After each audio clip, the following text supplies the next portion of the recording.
चलिए, आज से हम लोग नए सीरीज को स्टार्ट करते हैं, जिसमें डेली बेसिस पे हम लोग जीएस के टॉप 30 क्वेश्चन का रिवीजन करेंगे एमसीक्यू के माध्यम से।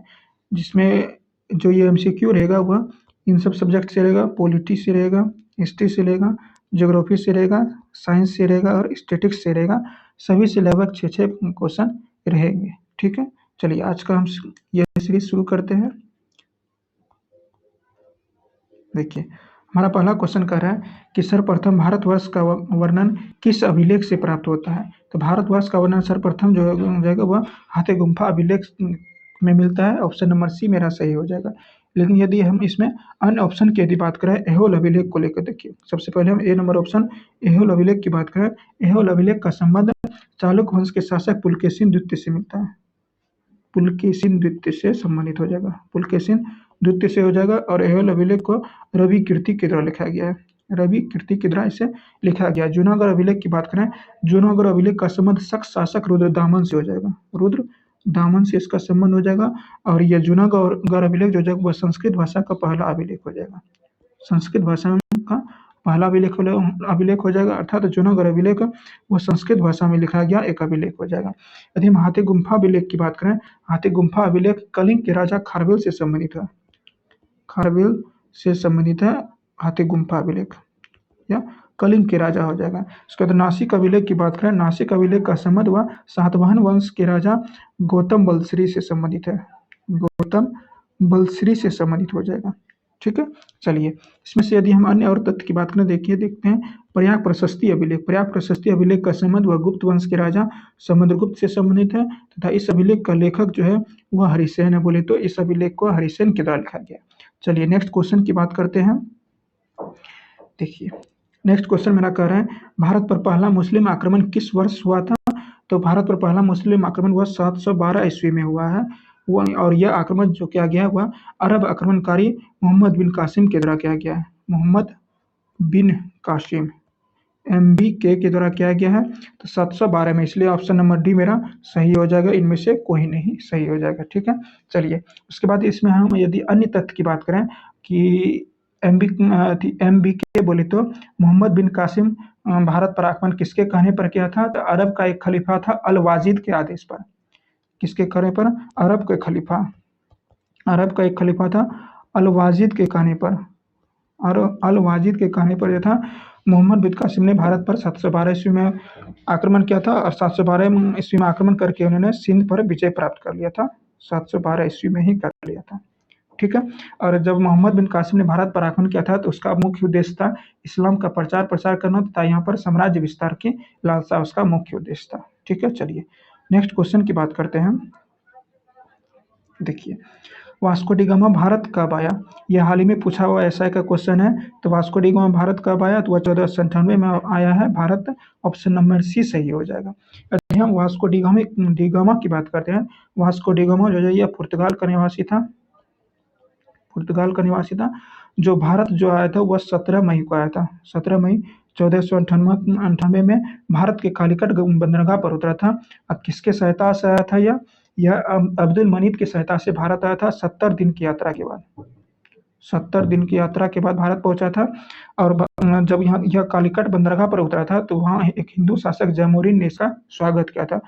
तो पहली बार तो वास्को डी गामा आया था 1498 में, लेकिन दूसरी बार जो पुनः भारत आया था वास्को डी गामा वह 4 साल के बाद 1502 में पुनः भारत आया था वास्को डी गामा। ठीक है, चलिए उसके बाद हम पुर्तगाल को लेकर या अरब यात्रियों के लेकर कुछ अन्य फैक्ट की बात करते हैं। पुर्तगाल को लेकर ही बात कर लेते हैं। सबसे पहले देखिए पेड्रो अल्ब्रेच केब्राल, देखिए पेड्रोज अल्ब्रेच केब्राल जो था यह दूसरा पुर्तगाली यात्री था जो भारत आया था। और इन्होंने 1500 ईस्वी में भारत की यात्रा किया था, पेड्रो अल्ब्रेच केब्राल के द्वारा। उसके बाद फ्रांसिस्को डी अल्मेडा की बात करें, यह पुर्तगाल का पहला गवर्नर के रूप में आया था। पुर्तगाल का पहला गवर्नर के रूप में भारत आने वाला जो था वह डी अल्मेडा था, जो भारत आया था 1505 ईस्वी में भारत आया था। और डी अल्मेडा के द्वारा ही भारत में शांत जल की नीति को लागू किया गया था, शांत जल की नीति को लागू किया गया था। बोले तो ब्लू वाटर पॉलिसी चलाया था अल्मेडा के द्वारा। तथा दूसरा पुर्तगाली यात्री गवर्नर के रूप में जो आया था वह डी अल्मेडा था, दूसरा पुर्तगाली गवर्नर। ठीक है। और इसे भारत में पुर्तगाली शक्ति का वास्तविक संस्थापक भी माना जाता है डी अल्बुकर्क को, तथा अल्बुकर्क के द्वारा इस शांत जल की नीति को खत्म कर दिया गया था और भारत में ही इसे पुर्तगाली शक्ति का वास्तविक संस्थापक के रूप में जाना जाता है। पुर्तगाली शक्ति का वास्तविक संस्थापक के रूप में जाना था अल्बुकर्क, जो भारत आया था, यह 1509 में भारत आया था। इसे राजाराम मोहन राय का इसे भारत में राजाराम मोहन राय का पूर्वगामी के रूप में भी जाना जाता है अल्बुकर्क को। ठीक, चलिए नेक्स्ट क्वेश्चन की बात करते हैं। देखिए, यह क्वेश्चन मेरा कह रहा है कि किन यूरोपियों ने भारत में प्रथमतः सामुद्रिक व्यापारिक केंद्र स्थापित किए। तो किन यूरोपियों ने भारत में प्रथमतः सामुद्रिक व्यापारिक केंद्र स्थापित किया, तो वह पुर्तगाली था जिन्होंने पहली बार व्यापारिक केंद्र का स्थापना किया था भारत में। पुर्तगाली के द्वारा जो पहला भारत में सामुद्रिक व्यापारिक स्थापना किया गया था वह कोचीन में किया गया था। कोचीन में 1503 में स्थापित किया गया था पहली बार। ठीक, पुर्तगाल के द्वारा किया गया था। दूसरी बार जो मतलब इसके बाद बोले तो पुर्तगाली के बाद जिन्होंने भारत में कंपनी अपना स्थापित किया था, व्यापारिक केंद्र स्थापित किया था, वो डच था। डच के द्वारा मछलीपट्टनम में स्थापित किया था। मछलीपट्टनम में अपना व्यापारिक केंद्र स्थापित किया था। यह 1605 में स्थापित किया था डच के द्वारा। उसके बाद डच के बाद जस्ट अंग्रेज के द्वारा मछलीपट्टनम में ही अपना पहला व्यापारिक कोठी अंग्रेज के द्वारा वो 1611 में कोठी खोला गया था। और जैसे ही अंग्रेज के द्वारा खोला गया, अंग्रेज के बाद जो था वह डेनिश के द्वारा खोला गया था। डेनिश के द्वारा अंग्रेज के बाद व्यापारिक कोठी खोला गया था। तो डेनिश के द्वारा वह त्रावणकोर में खोला गया था। त्रावणकोर बोले तो तंजौर में 1620 में भारत में अपना व्यापारिक कोठी खोला गया था। और डेनिश के बाद फ्रांसीसी के द्वारा जो था वह सूरत में, कहाँ पर, सूरत गुजरात में 1668 में अपना व्यापारिक कोठी खोला गया था। ठीक है, चलिए इसमें से यदि कुछ अन्य इफेक्ट की यदि बात कर लेते हैं। देखिए, यूरोपीय कंपनियों का भारत आगमन के क्रम की यदि बात कर लेते हैं तो सबसे पहले भारत आया था पुर्तगाली आया था, उसके बाद डच आया, उसके बाद अंग्रेज आया, उसके बाद डैन आया और उसके बाद फ्रांसीसी आया। लास्ट में, सबसे लास्ट में जो था वह स्वीडिश आया था। ये लास्ट यूरोपीय कंपनियां थी स्वीडिश।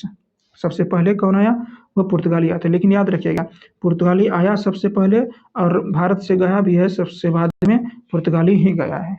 ठीक है, चलिए उसके बाद बात करेंगे कि यूरोपीय कंपनियों की स्थापना का क्रम को लेकर यदि देखते हैं। देखिए, सबसे पहले पुर्तगाली कंपनियों का स्थापना हुआ है, उसके बाद अंग्रेज का हुआ, उसके बाद डच का। देखिए, आगमन के क्रम में पहले डच आया, बाद में अंग्रेज, लेकिन कंपनी का स्थापना में पहले अंग्रेज कंपनी का स्थापना हो गया, उसके बाद डच कंपनी का स्थापना हुआ। यदि हम पुर्तगाली कंपनियों की स्थापना की बात करें तो इसका स्थापना 1498 में हो गया था, पुर्तगाली कंपनी का स्थापना। अंग्रेजी कंपनी का स्थापना हुआ 1600 ईस्वी में हो गया था। डच कंपनी का स्थापना वह 1602 ईस्वी में हो गया था। डेनिश कंपनी का स्थापना वह 1616 ईस्वी में हो गया था तथा फ्रांसीसी कंपनी का स्थापना 1664 में हो गया था तथा स्वीडिश कंपनी का स्थापना 1731 में हो गया था।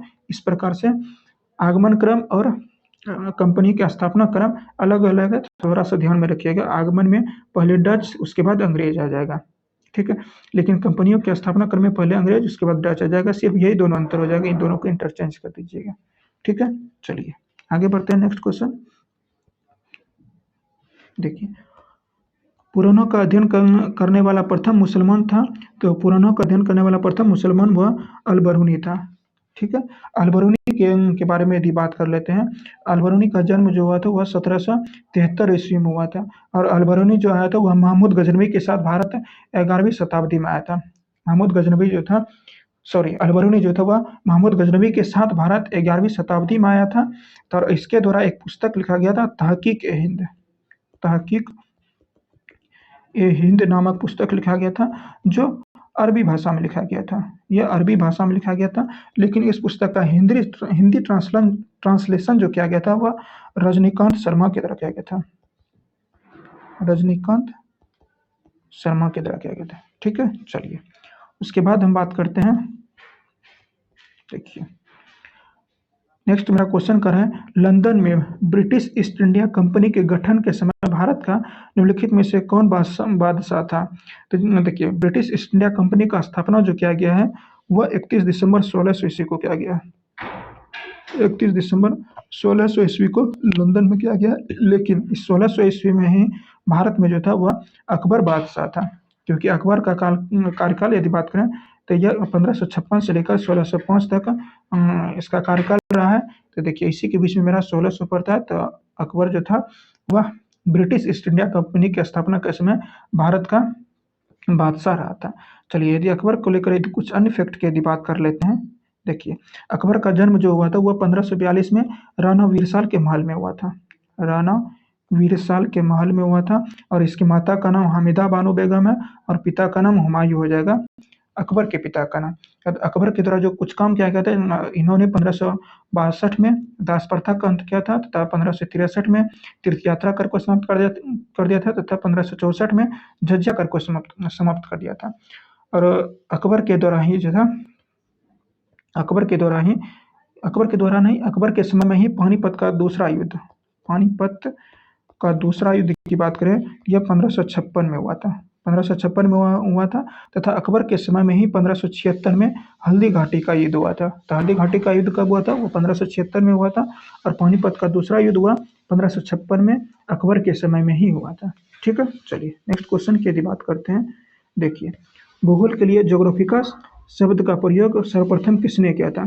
ज्योग्राफिका या फिर ज्योग्राफी शब्द का प्रयोग सबसे पहले वो इरेटोस्थनीज के द्वारा किया गया था। ये सही बात हो जाएगा। ठीक है, देखिए भूगोल का पिता की यदि बात करेंगे, यदि भूगोल का पिता की यदि बात करेंगे तो हिकेटियस जो हो जाएगा वो भूगोल का पिता हो जाएगा। लेकिन व्यवस्थित भूगोल का पिता पूछा जाएगा तब मेरा हो जाएगा इरेटोस्थनीज। लेकिन यदि भूगोल का पिता पूछा जाएगा कौन है या जनक कौन है, हिकेटियस नहीं ऑप्शन में है तो हमको इरेटोस्थनीज मारना है। लेकिन दोनों ऑप्शन में है तो हमको हिकेटियस मारना है। लेकिन मतलब कहने का है, यदि आधुनिक भूगोल का पिता पूछ रहा है, आधुनिक नहीं, व्यवस्थित भूगोल का पिता के यदि बारे में पूछ रहे हैं कि हाँ व्यवस्थित भूगोल का पिता कौन है, तो वह इरेटोस्थनीज हो जाएगा। और इरेटोस्थनीज के द्वारा ही पहली बार भूगोल को एक अलग सब्जेक्ट के रूप में स्टडी करना स्टार्ट हुआ था, इरेटोस्थनीज के कारण ही। ठीक है, उसके बाद यदि इसमें अन्य फैक्ट की यदि बात करें हम, तो हेरोडोटस को इतिहास का पिता कहा जाता है। इतिहास का पिता हेरोडोटस को कहा जाता है। यदि हम आधुनिक भूगोल के पिता की बात करेंगे तो कार्ल रिटर को आधुनिक भूगोल का पिता कहा जाता है। कार्ल रिटर को आधुनिक भूगोल का पिता कहा जाता है। तथा भारतीय भूगोल का पिता की यदि बात करेंगे तो जेम्स रेनेल को कहा जाता है। जेम्स रेनेल को भारतीय भूगोल का पिता कहा जाता है। ठीक है, चलिए उसके बाद यदि हम बात करेंगे, देखिए ज्योग्राफी शब्द को लेकर यदि हम तोड़ते हैं तो ज्योग्राफी शब्द जो होता है दो ग्रीक वर्ड से मिलकर बना हुआ है। दो ग्रीक वर्ड की मिलने से बना है, जियो और ग्राफस। जियो का मतलब होता है पृथ्वी और ग्राफस का मतलब होता है वर्णन। अर्थात कहने का ज्योग्राफी में पृथ्वी का वर्णन मूल रूप से किया जाता है। ठीक है, चलिए नेक्स्ट क्वेश्चन की बात करते हैं। देखिए नेक्स्ट क्वेश्चन कर रहा है मेरा, वैज्ञानिक जिन्होंने सर्वप्रथम खोज की कि पृथ्वी सूर्य के चारों ओर घूमती है वे थे, तो उस वैज्ञानिक का नाम है कोपरनिकस। एक्चुअली कोपरनिकस के द्वारा 1543 में हेलियोसेंट्रिक थ्योरी दिया गया। इस सेंट्रिक थ्योरी में ही दिया गया था कि जो हमारा सौरमंडल है, सौरमंडल के केंद्र में मेरा सूर्य है तथा पृथ्वी तथा अन्य ग्रह इसका चारों ओर चक्कर लगा दे। देखिए इससे पहले जो था टॉलमी के द्वारा जियोसेंट्रिक थ्योरी दिया गया था 140 ईस्वी के आसपास। ठीक है, एक्चुअली इसके मतलब इसका थ्योरी हेलियोसेंट्रिक थ्योरी देने से पहले यह मान्यता था कि पृथ्वी सौरमंडल का केंद्र में है, सूर्य तथा अन्य ग्रह इसका चक्कर लगाता है। लेकिन जब कोपरनिकस के द्वारा हेलियोसेंट्रिक थ्योरी दिया गया तब वह मान्यता खत्म हुआ। 1543 में हेलियोसेंट्रिक थ्योरी की तहत यह दिया गया कि सौरमंडल के केंद्र में सूर्य है और सूर्य का चक्कर पृथ्वी तथा अन्य ग्रह लगा रही है। इसलिए ऑप्शन नंबर सी मेरा सही हो जाएगा। और सौरमंडल का खोज भी कोपरनिकस के द्वारा ही 1540 ईस्वी के आसपास किया गया था। ठीक है, और कोपरनिकस यह पोलैंड का निवासी था।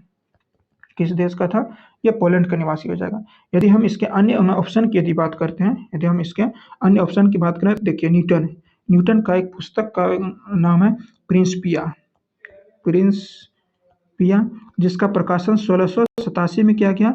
इसी में न्यूटन के गति के 3 प्रकार के नियम का वर्णन किया गया है। इसका प्रकाशन प्रिंसिपिया का प्रकाशन यह 1687 में किया गया है। डाल्टन के द्वारा 1818 में, डाल्टन के द्वारा 1818 में परमाणु सिद्धांत दिया गया, जिसे हम आणविक सिद्धांत के रूप में भी जानते हैं। ठीक है, चलिए नेक्स्ट क्वेश्चन की बात करते हैं। देखिए भारत की तटरेखा की लंबाई कितनी है, यहाँ पूछ रहा है। देखिए भारत की तटरेखा की लंबाई यह 1600 किलोमीटर, आंसर सही हो जाएगा। देखिए यदि हम भारत के कुल लंबाई की बात करें, भारत की कुल लंबाई कहने का मतलब हो गया, देखिए ये मेरा भारत है, तो देखिए स्थलीय लंबाई और तटीय लंबाई की बात करें, देखिए गुजरात का ऊपर वाला भाग से लेकर देखिए नॉर्थ वाला, ये सभी भाग जो हो जाएगा मेरा भारत का स्थलीय लंबाई की बात कर रहे हैं। ठीक है, उसका दूसरा कलर से देख लेते हैं। देखिए ये देखिए मेरा जितना समुद्र से सटा हुआ भाग है भारत का, इसे हम लोग तटीय सीमा के रूप में जानते हैं। इस दोनों सीमा को मिलाकर जो भारत का लंबाई है, सीमा है, वो 22,716.6 किलोमीटर टोटल लंबाई है। लेकिन सिर्फ भारत का स्थलीय सीमा की लंबाई की बात करें, स्थलीय सीमा की लंबाई की मतलब बात करें इस लंबाई की, तो 15,200 किलोमीटर इसका टोटल लंबाई है। ठीक है, स्थलीय लंबाई 15,200 किलोमीटर। लेकिन तटीय लंबाई की यदि बात करें, देखिए तट लंबाई सिर्फ इस वाली लंबाई को यदि देखेंगे तो ये मेरा मुख्य तटीय सीमा हो गया। क्यों? क्योंकि ये मेरा मुख्य भूमि से का तट है एक, लेकिन बचा तो मेरा ये द्वीप वाला तट सीमा भी ना। ठीक, द्वीप वाला तट और मुख्य भूमि दोनों को मिला के यदि देखेंगे, यह 7516.6 किलोमीटर होता है। ठीक, लेकिन सिर्फ मुख्य भूमि का तटीय सीमा की बात करेंगे तो इसका कुल लंबाई है 6100 किलोमीटर। ठीक है, तो देखिए 7516.6 किलोमीटर में से 6100 किलोमीटर घटा दीजिएगा तो द्वीपीय तटीय सीमा की लंबाई, जिसमें मेरा लक्षद्वीप और अंडमान निकोबार आ जाएगा, ये दोनों के तटीय सीमा की लंबाई 1416.6 किलोमीटर हो जाएगा, 1416.6 किलोमीटर आ जाएगा, ये हो जाएगा। इस प्रकार से मेरा 6100 किलोमीटर आंसर सही हो जाएगा। ठीक, हालांकि देखिए क्वेश्चन में नहीं दिया गया है कि मुख्य पूछ रहा है या सिर्फ तटीय दिया हुआ है। ये देखिए यहाँ सिर्फ तटीय दिया हुआ है। यदि ऑप्शन में रहता 7516.6 किलोमीटर तो ये मेरा ऑप्शन ये सही होता, लेकिन हमको ऑप्शन में सिर्फ यही दिया हुआ है, इसलिए मेरा ऑप्शन यही हो जाएगा। लेकिन यदि क्वेश्चन में अभी ये बदला हुआ रहता कि मुख्य तटीय सीमा की लंबाई कितना हो जाएगा, तो मेरा यही ऑप्शन हमेशा रहता है। ये भी ऑप्शन रहने के बावजूद आंसर मेरा 6100 किलोमीटर ही रहता है। ठीक है, चलिए नेक्स्ट क्वेश्चन की बात करते हैं हम लोग। इंडियन स्टैंडर्ड टाइम और ग्रीनविच मीन टाइम में कितना का अंतर है? देखिए इंडियन स्टैंडर्ड टाइम और ग्रीनविच मीन टाइम में 5 घंटे 30 मिनट का अंतर है। ऑप्शन नंबर सी सही हो जाएगा। चलिए आगे हम समझते हैं कैसे।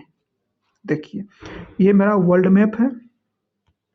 हम सबसे पहले देख लेते हैं 0 डिग्री देशांतर, जिसे हम लोग ग्रीनविच मीन टाइम के नाम से जानते हैं या फिर जिसे प्राइम मेरिडियन के नाम से भी जानते हैं। देखिए इसको हम सबसे पहले देख लेते हैं। देखिए ये वाला रेखा जो हो जाएगा मेरा ग्रीनविच मीन टाइम हो जाएगा। ये मेरा 0 डिग्री एक्चुअली देशांतर है। यह ग्रीनविच मीन टाइम के नाम से इसे ही जानते हैं।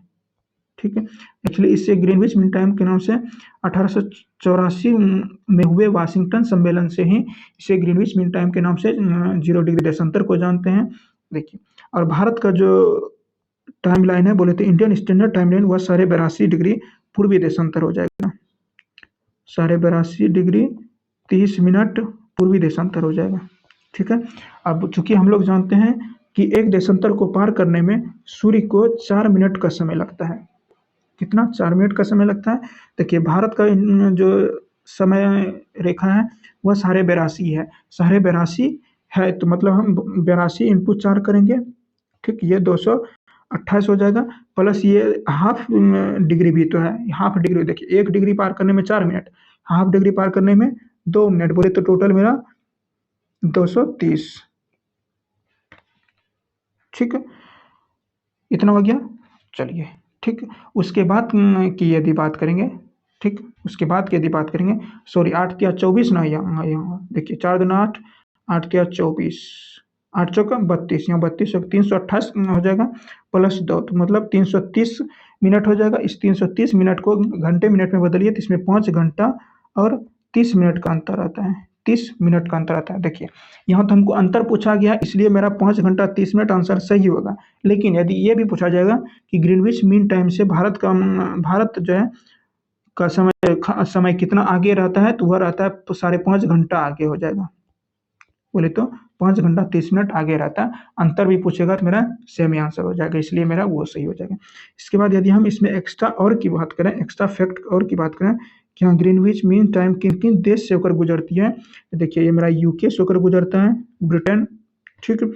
एक मेरा फ्रांस हो जाएगा, उसके बाद स्पेन हो जाएगा, अल्जीरिया हो जाएगा, माले हो जाएगा, ठीक, माली जो देखिए अफ्रीकी देश है। उसके बाद बुर्किना फासो हो जाएगा, बुर्किना फासो के बाद टोंगो हो जाएगा, उसके बाद घाना हो जाएगा। इस सभी देश से मेरा प्राइम मेरिडियन बोले तो ग्रीनविच मीन टाइम रेखा गुजरता है, ठीक है। चलिए उसके बाद यदि हम बात करें इंडियन टाइमलाइन का, देखिए इंडियन टाइमलाइन की बात करें, यह भी भारत के 5 राज्यों से होकर गुजरती है। तो भारत का कौन कौन सा 5 राज्य, यूपी से होकर गुजरता है, एमपी से होकर गुजरता है, उसके बाद मेरा छत्तीसगढ़ हो जाएगा, उसके बाद मेरा उड़ीसा हो जाएगा, उसके बाद मेरा आंध्र प्रदेश हो जाएगा, ठीक है। चलिए आगे बढ़ते हैं। देखिए नेक्स्ट क्वेश्चन कर रहा है मेरा, भारत का संलग्न क्षेत्र प्रादेशिक क्षेत्र जल सीमा के आगे कितना समुद्री मील की दूरी तक है। तो ये देखिए संलग्न सीमा क्षेत्र के बारे में पूछ रहा है कि प्रादेशिक सीमा क्षेत्र के आगे कितना है। संलग्न क्षेत्र के बारे में सीधा सीधा आंसर पूछ रहा है, तो ये मेरा 24 मील हो जाएगा। चलिए आगे हम समझते हैं। देखिए ये मेरा भारत का तटीय भाग है। चलिए देखिए यदि हम तट को देखेंगे, यदि भारत का भारत के मैप को पूरा तरह से जूम करेंगे तो इसका तटीय सीमा पूरा एकदम कटा फटा है, ठीक। इसी कटा फटा क्षेत्र को बैलेंस करने के लिए हम एक सीधी रेखा को खींचते हैं, इसी का मिलाते हैं, जिसे हम लोग आधार रेखा के नाम से जानते हैं। किस नाम से जानते हैं, इसे हम आधार रेखा के नाम से जानते हैं। इस आधार रेखा के अंदर जो जल का भाग रहता है इसे हम आंतरिक आंतरिक सागर के नाम से जानते हैं, ठीक है। तो और जब भी इसमें इस आधार रेखा से ही हमेशा प्रादेशिक सीमा हो गया, उसके बाद संलग्न सीमा क्षेत्र, अनन्य आर्थिक क्षेत्र, इस सब के रूप में इसे डिवाइड करते हैं। देखिए आधार रेखा से 12 नॉटिकल मील, आधार रेखा से 12 नॉटिकल मील तक के क्षेत्र को हम लोग प्रादेशिक सीमा के नाम से जानते हैं। इसे प्रादेशिक सीमा के क्षेत्र के नाम से जानते हैं। और इस 12 नॉटिकल मील तक जो हो जाएगा, किसी भी देश का सभी प्रकार का अपना संपूर्ण अधिकार होता है। ये देखिए हम भारत का बात कर रहे हैं तो इस जगह भारत का संपूर्ण अधिकार हो जाएगा। फिर आधार रेखा से 24 नॉटिकल मील तक जाएंगे, 24 नॉटिकल मील, इसे हम लोग संलग्न क्षेत्र के नाम से जानते हैं। यहाँ पर सीमा शुल्क सब लिया जाता है। यदि इस क्षेत्र में कोई अन्य देश का जहाज सब आ जाएगा तो हम लोग उससे टैक्स लेंगे। क्या लेंगे, टैक्स लेंगे। और फिर आधार रेखा से जब भी आएगा तो आधार रेखा से 200 नॉटिकल मील, आधार रेखा से 200 नॉटिकल मील के क्षेत्र को हम लोग अनन्य आर्थिक क्षेत्र के नाम से जानते हैं। अनन्य आर्थिक क्षेत्र हो गया। और इस क्षेत्र में हम लोग रिसर्च जो भी करेंगे वो हम लोग का अधिकार हो जाएगा। कोई अन्य देश आके यहाँ करेगा रिसर्च तो वो हमसे परमिशन लेगा तो ही। और इस अनन्य आर्थिक क्षेत्र के बाद का जो क्षेत्र हो जाएगा उसे हम उच्च सागर के नाम से जानते हैं। और यह उच्च सागर में जो होता है सभी देश का समान अधिकार होता है। कोई द्वीप यदि नया द्वीप मिल गया तो कहाँ तक मिलेगा, तो भारत का अधिकार होगा। तो ये अनन्य आर्थिक क्षेत्र तक मिलेगा तो वह भारत के अंतर्गत ही आएगा, ठीक है। चलिए तो ध्यान रखिएगा, प्रादेशिक सीमा जो होता है वो 12 नॉटिकल मील तक हो जाएगा, संलग्न सीमा क्षेत्र जो हो जाएगा वो 24 नॉटिकल मील हो जाएगा, अन्य आर्थिक क्षेत्र जो हो जाएगा वो 200 नॉटिकल मील हो जाएगा। और 1 नॉटिकल मील बराबर, 1 नॉटिकल मील जो बराबर होता है वह 1.8 किलोमीटर तक होता है। और या फिर इसको किलोमीटर नहीं बोल के मील में यदि जानेंगे तो 1.15 मील तक होता है, ठीक है। चलिए नेक्स्ट क्वेश्चन की बात करते हैं। देखिए यह क्वेश्चन कर रहे हैं निम्नलिखित में से भारत का कौन सा राज्य सर्वाधिक लंबी तटरेखा वाला राज्य है। देखिए आंध्र प्रदेश की यदि तटरेखा की बात करें तो यह मात्र 973.7 किलोमीटर है। गुजरात की तटरेखा की बात करें तो यह 1214.7 किलोमीटर इसकी रेखा है। तमिलनाडु की तटरेखा की बात करें तो यह 906.9 किलोमीटर रेखा की बात है।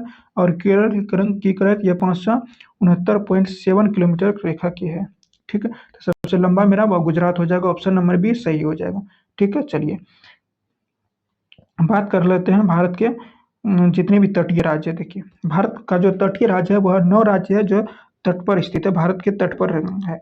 एक मेरा गुजरात हो जाएगा, दूसरा मेरा महाराष्ट्र हो जाएगा, तीसरा मेरा गोवा हो जाएगा, चौथा मेरा कर्नाटक हो जाएगा, पांचवा मेरा केरल हो जाएगा, छठा मेरा तमिलनाडु हो जाएगा, सातवां मेरा आंध्र प्रदेश हो जाएगा, आठवां मेरा उड़ीसा हो जाएगा, उसके बाद नौवां मेरा पश्चिम बंगाल हो जाएगा, ठीक है। चलिए इस राज्यों में यदि पूछा जाएगा सबसे लंबा तटीय सीमा वो मेरा गुजरात हो जाएगा, ये करेक्ट आंसर हो जाएगा, इसमें कोई डाउट नहीं है। और गुजरात के बाद हो जाएगा सबसे लंबी सीमा वह आंध्र प्रदेश का हो जाएगा। गुजरात के बाद सबसे लंबी सीमा वह आंध्र प्रदेश का हो जाएगा, सही है। लेकिन यदि पूछा जाएगा कि केंद्र शासित प्रदेश और राज्य में से सबसे अधिक तटीय सीमा लंबा किसका है, वो तो वह मेरा हो जाएगा अंडमान निकोबार का, बिकॉज अंडमान निकोबार का जो तटीय सीमा है वह 1962 किलोमीटर के आसपास है। ठीक है, तो दोनों को संलग्न रूप से पूछा जाएगा। यदि यही अभी ऑप्शन क्वेश्चन जो था उसमें यदि केंद्र शासित प्रदेश या राज्यों में से सबसे लंबी तटीय सीमा किसका है, तो तब होता है ये मेरा अंडमान निकोबार हो जाएगा। ठीक है, ये ऑप्शन में ना रहे तो ही मेरा गुजरात हो जाएगा। ठीक है, चलिए इस तरह से याद रखिएगा कि केंद्र शासित प्रदेश संलग्न करने के बाद सबसे लंबी तटीय सीमा रेखा वो अंडमान निकोबार का हो जाएगा, उसके बाद गुजरात का हो जाएगा, और गुजरात के बाद मेरा आंध्र प्रदेश का हो जाएगा। सबसे छोटी तटीय सीमा रेखा वाला राज्य मेरा वो गोवा हो जाएगा, मात्र 132 किलोमीटर के आसपास हो जाएगा। लेकिन यूटी के रूप में भी पूछा जाएगा कि सबसे कम तटीय सीमा वाला यूटी या केंद्र शासित प्रदेश कौन है, तो वो मेरा दमन दीव हो जाएगा, दमन दीव हो जाएगा। ठीक है, चलिए आगे बढ़ते हैं। देखिए नेक्स्ट क्वेश्चन मेरा कह रहा है कि प्रकाश वर्ष इकाई है किसका, प्रकाश वर्ष हो जाएगा वह दूरी का इकाई हो जाएगा, ये सही हो जाएगा। प्रकाश वर्ष किसको कहा जाता है, प्रकाश द्वारा निर्वात में एक वर्ष में तय की गई दूरी को ही प्रकाश वर्ष कहा जाता है। यदि हम एक लाइट ईयर की बात करें, एक लाइट ईयर बोले तो एक प्रकाश वर्ष की बात करें, तो एक प्रकाश वर्ष बराबर 9.46 × 10⁻15 मीटर होता है। ठीक है, बट यदि दूरी का सबसे बड़ा मात्रक यदि देखें, दूरी का सबसे बड़ा मात्रक जो होता है वो पारसेक होता है। दूरी का सबसे बड़ा मात्रक पारसेक होता है, जिसे हम पारलैक्टिक सेकंड के नाम से भी जानते हैं। और एक पारसेक में जो होता है वह 3.08 × 10⁻16 मीटर होता है। बोले तो यह एक पारसेक जो होता है वह प्रकाश वर्ष का 3.2 प्रकाश वर्ष होता है, प्रकाश वर्ष होता है। एक पारसेक बराबर 3.26 प्रकाश वर्ष होता है, ये सही हो जाएगा। ठीक है, चलिए नेक्स्ट क्वेश्चन की बात करते हैं हम लोग। नेक्स्ट क्वेश्चन मेरा कह रहा है कि पुस्तक द ओरिजिन ऑफ स्पीसीज किसने लिखी, तो द ओरिजिन ऑफ स्पीसीज नामक पुस्तक यह डार्विन के द्वारा लिखा गया, और इस पुस्तक का प्रकाशन जो किया गया वह 1859 में किया गया है। ठीक है, तथा डार्विन के द्वारा एक थ्योरी दिया गया है जिसे हम प्राकृतिक चुनाव सिद्धांत जानते हैं, प्राकृतिक चुनाव सिद्धांत। कई बार क्वेश्चन में पूछा गया कि प्राकृतिक चुनाव सिद्धांत या फिर नेचुरल सिलेक्शन थ्योरी किसके द्वारा दिया गया, वह डार्विन के द्वारा दिया गया। इस क्वेश्चन का आंसर भी ऑप्शन नंबर डी ही हो जाएगा, डार्विन हो जाएगा। ये बीपीएससी में पूछा गया क्वेश्चन है। ठीक है, एक अन्य महत्वपूर्ण पुस्तक है जिसे लेमार्क के द्वारा लिखा गया है। लेमार्क के द्वारा लिखा गया एक महत्वपूर्ण पुस्तक है जिसे हम लोग फिलोसफिक जूलॉजिक के नाम से जानते हैं, फिलोसफिक जूलॉजिक नामक पुस्तक का लिखा गया, और इस पुस्तक का प्रकाशन 1809 में किया गया है। ठीक है, चलिए नेक्स्ट क्वेश्चन की बात करते हैं। देखिए नेक्स्ट क्वेश्चन कह रहा है मेरा आवृत्ति को मापा जाता है, तो आवृत्ति को मापा जाता है हर्ट्ज में, किसमें, हर्ट्ज में, या फिर इसी को प्रति सेकंड भी कहता है। हर्ट्ज को ही प्रति सेकंड या फिर प्रति सेकंड को ही हर्ट्ज नाम दिया गया। एक्चुअली आवृत्ति जो होता है, किसी माध्यम में कोई कण एक सेकंड में जितना कंपन करता है उस संख्या को तरंग की आवृत्ति कहता है, ये सही हो जाएगा। यदि हम अन्य ऑप्शन की यदि बात करते हैं, ठीक, चलिए यदि हम अन्य ऑप्शन की बात तो मीटर पर सेकंड हो जाएगा, यह चाल या वेग का मात्रक होता है। मीटर पर सेकंड चाल या वेग का मात्रक होता है।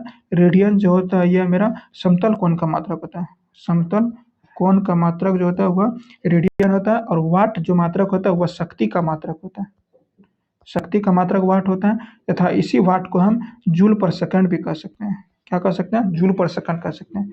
चलिए नेक्स्ट और कुछ मात्रक को देख लेते हैं। देखिए घन कोण का मात्रक जो होता है वह स्टेरेडियन होता है।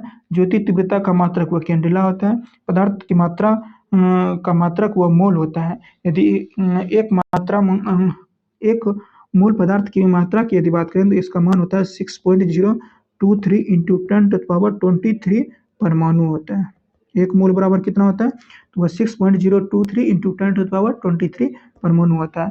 ताप का मात्रक जो होता है वह केल्विन होता है, विद्युत धारा का मात्रक वह एम्पियर होता है, बल का मात्रक न्यूटन या केजी मीटर पर सेकंड स्क्वायर होता है बल का मात्रक। दाब का मात्रक वो पास्कल होता है या फिर न्यूटन पर मीटर स्क्वायर होता है। गुरुत्वाकर्षण नियतांक का मात्रक वह न्यूटन मीटर स्क्वायर पर केजी स्क्वायर होता है। यदि हम इस गुरुत्वाकर्षण नियतांक का मान की बात करें बोले तो कैपिटल जी का मान जो होता है 6.67 कितना होता है 6.67 इंटू 10⁻⁻11 न्यूटन मीटर स्क्वायर पर केजी स्क्वायर रहता है। इस मात्रक को जरूर ध्यान में रखिएगा क्योंकि कुछ दिन पहले ही मद्य निषेध दरोगा का एग्जाम हुआ था, उसमें ये इसका मान पूछा गया है। उसमें ऑप्शन में यही सेम दिया गया था, दो ऑप्शन, सिर्फ मात्रक को चेंज किया गया था। इसीलिए मात्रक सहित इसको याद रखना है कि कैपिटल जी बोले तो गुरुत्वाकर्षण नियतांक का मान 6.67 इंटू 10⁻11 न्यूटन मीटर स्क्वायर पर केजी स्क्वायर होता है। ठीक है, चलिए नेक्स्ट क्वेश्चन की बात करते हैं। देखिए नेक्स्ट क्वेश्चन कर रहा है रेशम कीट पालन को कहते हैं, रेशम कीट पालन को सेरिकल्चर के नाम से जानते हैं। ठीक, अन्य ऑप्शन की बात करते हैं। एपीकल्चर जो होता है यह मधुमक्खी पालन को कहा जाता है। मधुमक्खी मधुमक्खी पालन एपीकल्चर करता है। हॉर्टिकल्चर बागवानी का अध्ययन, बागवानी का अध्ययन जो होता है वह हॉर्टिकल्चर होता है। फ्लोरिकल्चर फूलों का अध्ययन होता है, फूलों का अध्ययन वह फ्लोरिकल्चर कहलाता है। ये सही हो जाएगा। ठीक है, चलिए नेक्स्ट क्वेश्चन की बात करते हैं। देखिए पृथ्वी की आयु का मापन निम्न में से किस विधि द्वारा किया जाता है? पृथ्वी की आयु का मापन वह यूरेनियम डेटिंग विधि के द्वारा किया जाता है, यूरेनियम विधि के द्वारा किया जाता है। ठीक है, चलिए नेक्स्ट क्वेश्चन है इसमें देखिए कार्बन डेटिंग, कार्बन डेटिंग के द्वारा जो हो जाएगा किसी कार्बनिक पदार्थों की आयु का ज्ञात किया जाता है कार्बन डेटिंग के माध्यम से। कार्बनिक पदार्थों की आयु वह कार्बन डेटिंग के माध्यम से किया जाता है, लेकिन पृथ्वी की आयु वह यूरेनियम विधि से किया जाता है। ये ऑप्शन नंबर डी सही हो जाएगा। चलिए नेक्स्ट क्वेश्चन की बात करते हैं। देखिए नेक्स्ट क्वेश्चन कह रहे हैं मेरा मूत्रालयों के पास प्रायः नाक में चुभने वाले गंध का कारण है। एक्चुअली मूत्र जो विषैला गंध करता है वह अमोनियम के कारण महकता है, इसलिए ऑप्शन नंबर सी मेरा सही हो जाएगा। अमोनियम का यदि सूत्र की बात किया जाए NH3 इसका सूत्र होता है तथा यूरिया का सूत्र जो होता है वह CH4N2 ये यूरिया का सूत्र हो जाएगा। चलिए यदि हम मूत्र का अन्य इफेक्ट की यदि बात करें मूत्र को लेकर ही, तो मूत्र का pH मान जो होता है वह 6 होता है। मूत्र का pH मान 6 होता है और मूत्र में 95% जल पाया जाता है तथा 2.6% जो होता है वह यूरिया पाया जाता है तथा 2% जो होता है वह लवण पाया जाता है, 2% लवण पाया जाता है तथा अन्य में अन्य तत्व भी पाया जाता है। और मूत्र जो पीला रंग होता है, मूत्र का पीला रंग जो होता है वह यूरोक्रोम के कारण होता है, यूरोक्रोम के कारण। ठीक है, चलिए नेक्स्ट क्वेश्चन की बात करते हैं। देखिए सॉरी एक सेकेंड, चलिए इस क्वेश्चन को यदि हम देख लेते हैं। निम्नलिखित में से किस अधिनियम में कोलकाता में सर्वोच्च न्यायालय की स्थापना का प्रावधान किया गया था? देखिए रेगुलेटिंग एक्ट 1773 में जो था कलकत्ता में सर्वोच्च न्यायालय की स्थापना का प्रावधान किया गया था। ऑप्शन नंबर ए सही हो जाएगा। ठीक, देखिए रेगुलेटिंग एक्ट 1773 के द्वारा कलकत्ता में सुप्रीम कोर्ट का स्थापना हुआ 1774 में किया गया था। देखिए एक्ट 1773 में प्रावधान किया गया था, 1774 में उसका स्थापना किया गया था। जो कलकत्ता में सुप्रीम कोर्ट का स्थापना किया गया था उसका पहला जो मुख्य न्यायाधीश था वह एलिजा एम्पे था, वह एलिजा एम्पे हो जाएगा। ये सही बात हो जाएगा। चलिए और अन्य इसमें अन्य फैक्ट की बात करते हैं।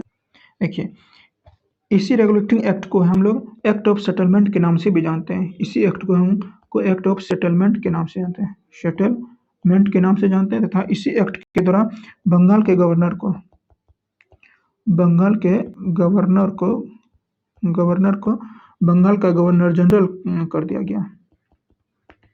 बंगाल का गवर्नर जनरल कर दिया गया था और बंगाल का जो पहला गवर्नर जनरल था वह वारन हेस्टिंग्स था। वारन हेस्टिंग जो था वह बंगाल का पहला गवर्नर था। ये सही हो जाएगा। उसके बाद यदि हम अन्य और ऑप्शन की बात करें, देखिए इसमें से एक ऑप्शन है मेरा पिट्स इंडिया एक्ट। ठीक है, देखिए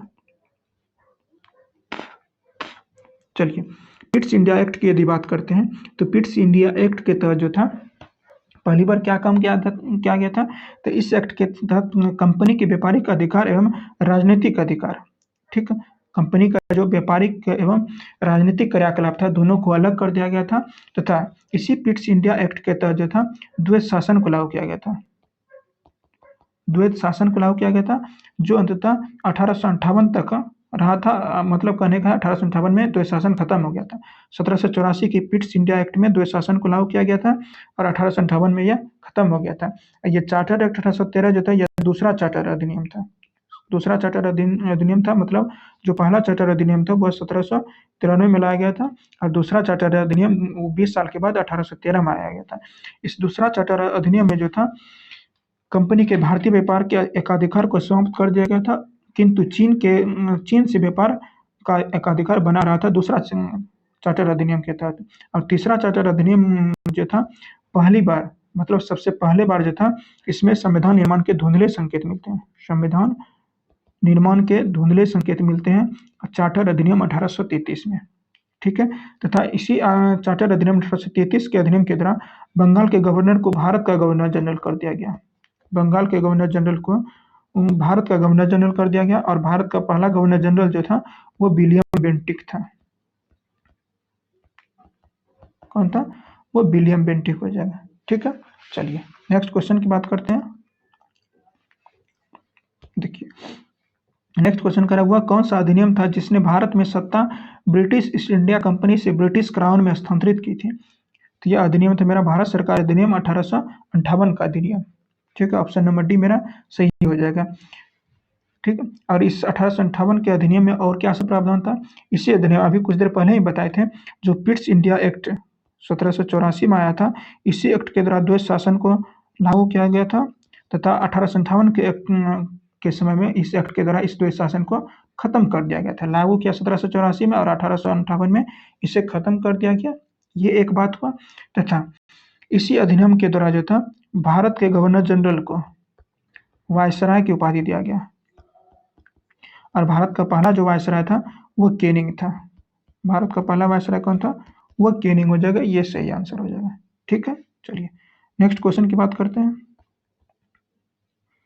नेक्स्ट क्वेश्चन मेरा कह रहा है कि मुसलमानों के लिए अतिरिक्त निर्वाचक मंडल प्रारंभ में किसके द्वारा लाया गया था?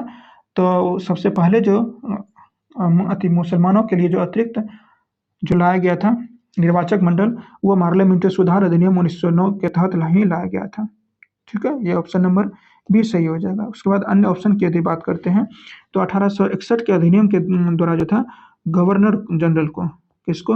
गवर्नर जनरल को अध्यादेश जारी करने का अधिकार मिला था। अध्यादेश जारी करने का अधिकार मिला था।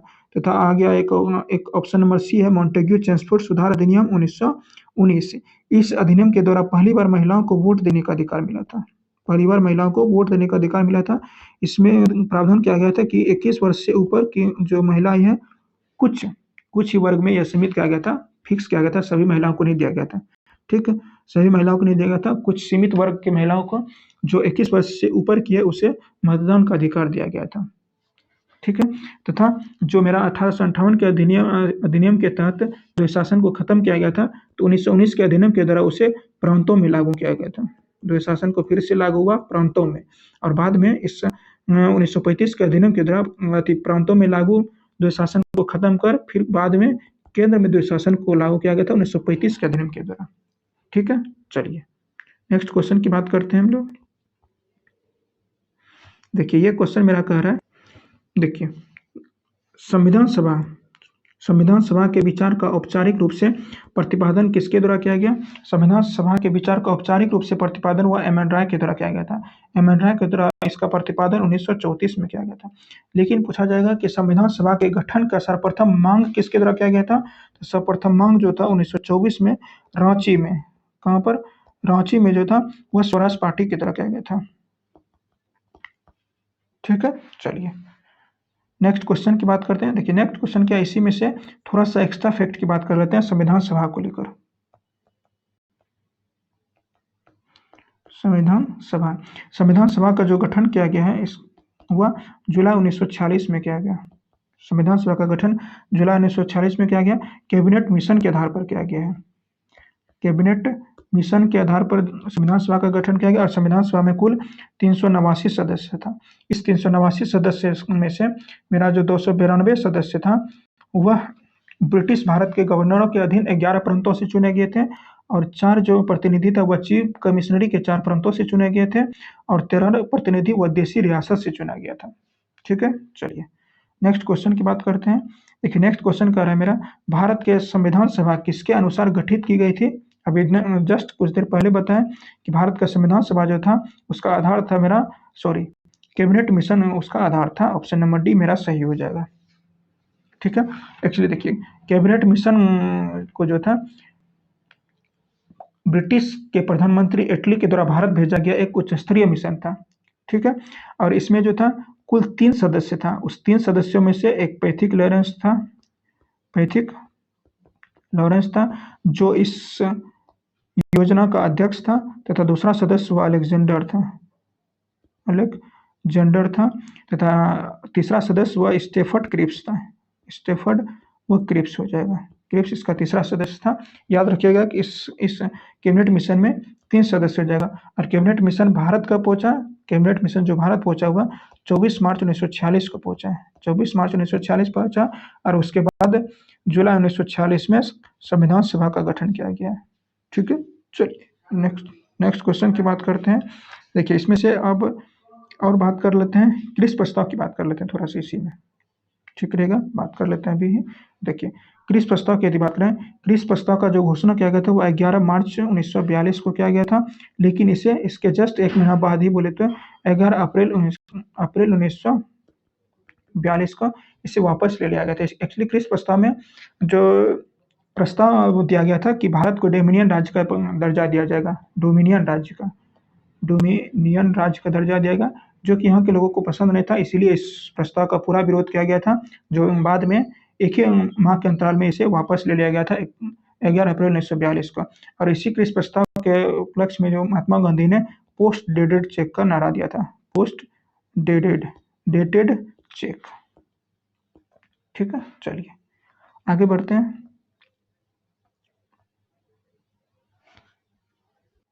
देखिए क्वेश्चन है भारत का राष्ट्रीय धरोहर पशु निम्नलिखित में से कौन सा है? तो राष्ट्रीय धरोहर पशु पूछ रहा है, सिर्फ पशु नहीं पूछ रहा है कि राष्ट्रीय पशु कौन सा। नहीं, भारत का राष्ट्रीय धरोहर पशु जो है वह हाथी हो जाएगा, जिसकी घोषणा जो किया गया है वह 21 अक्टूबर 2010 को किया गया है। इसमें यदि हम अन्य फैक्ट की बात करें, हम भारत का राष्ट्रीय पशु को लेकर, भारत का जो राष्ट्रीय पशु है वह बाघ है वर्तमान में।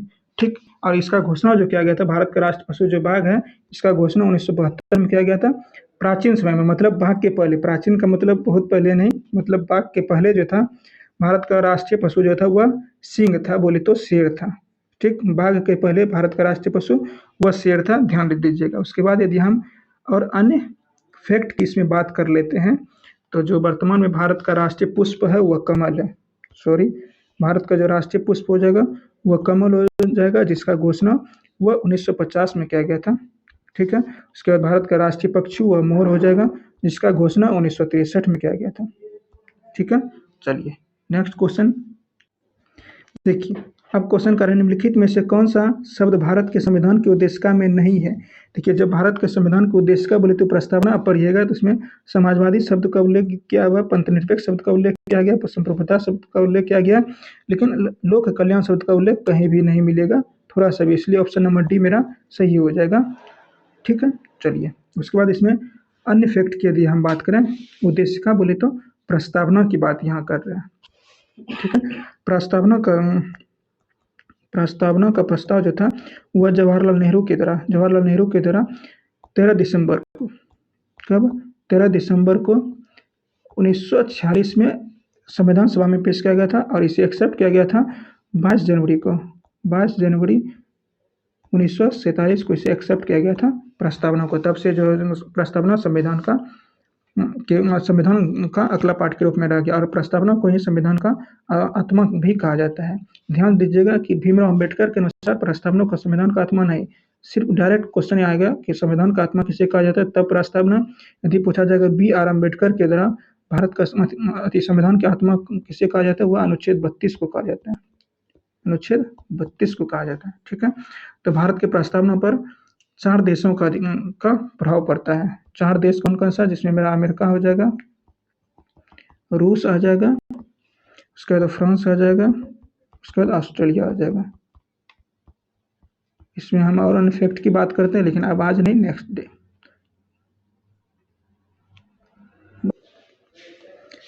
द व्हाइट टाइगर उपन्यास के लेखक कौन है? वो अरविंद अडिगा हो जाएगा। इसमें से अन्य क्वेश्चन की यदि बात करें, देखिए अमृता प्रीतम के द्वारा लिखा गया कुछ क्वेश्चन है, जिसे कोरे कागज जो हो जाएगा वो अमृता प्रीतम के द्वारा लिखा गया है। कागज दे कैनवास जो हो जाएगा वो अमृता प्रीतम के द्वारा लिखा गया। तथा शशि थरूर के द्वारा लिखा गया पुस्तक का नाम है अम्बेडकर ए लाइफ हो जाएगा। अम्बेडकर ए लाइफ हो जाएगा, वो शशि थरूर के द्वारा लिखा गया। तथा शशि थरूर के द्वारा अन्य एक पुस्तक है द पैराडिक्स प्राइम मिनिस्टर नामक पुस्तक लिखा गया है ये। अब ठीक, चलिए नेक्स्ट क्वेश्चन की बात करते हैं। तो मेरा नेक्स्ट क्वेश्चन कह रहा है विश्व डाक दिवस मनाया जाता है। विश्व डाक दिवस जो मनाया जाता है वह 9 अक्टूबर को मनाया जाता है। ये तो मेरा हो गया विश्व डाक दिवस। लेकिन राष्ट्रीय डाक दिवस की यदि बात करेंगे तो राष्ट्रीय डाक दिवस जो मनाया जाता है वह 10 अक्टूबर को मनाया जाता है। ठीक है, चलिए इसमें अन्य फैक्ट की बात करते हैं। 16 अक्टूबर को विश्व खाद्य दिवस के रूप में मनाया जाता है। विश्व खाद्य दिवस के रूप में मनाया जाता है 16 अक्टूबर को। तथा 22 मार्च को जल दिवस के रूप में मनाया जाता है तथा बिहार दिवस के रूप में भी मनाया जाता है 22 मार्च को। ठीक है, चलिए नेक्स्ट और कुछ दिवस की बात कर लेते हैं, जिसमें से मेरा 5 जून हो गया। 5 जून को विश्व पर्यावरण दिवस मनाया जाता है। 8 जून को मेरा विश्व महासागर दिवस के रूप में मनाया जाता है। 14 जून को विश्व रक्तदान दिवस के रूप में मनाया जाता है। 9 जनवरी को भारतीय प्रवासी दिवस के रूप में मनाया जाता है। 18 दिसंबर को अंतर्राष्ट्रीय प्रवासी दिवस के रूप में मनाया जाता है। 10 जनवरी को विश्व हिंदी दिवस के रूप में मनाया जाता है। 14 सितंबर को राष्ट्रीय हिंदी दिवस के रूप में मनाया जाता है। 15 जनवरी को आर्मी डे के रूप में मनाया जाता है। ठीक, उसमें से एक 2 और है। 8 अक्टूबर को एयरफोर्स डे के रूप में मनाया जाता है।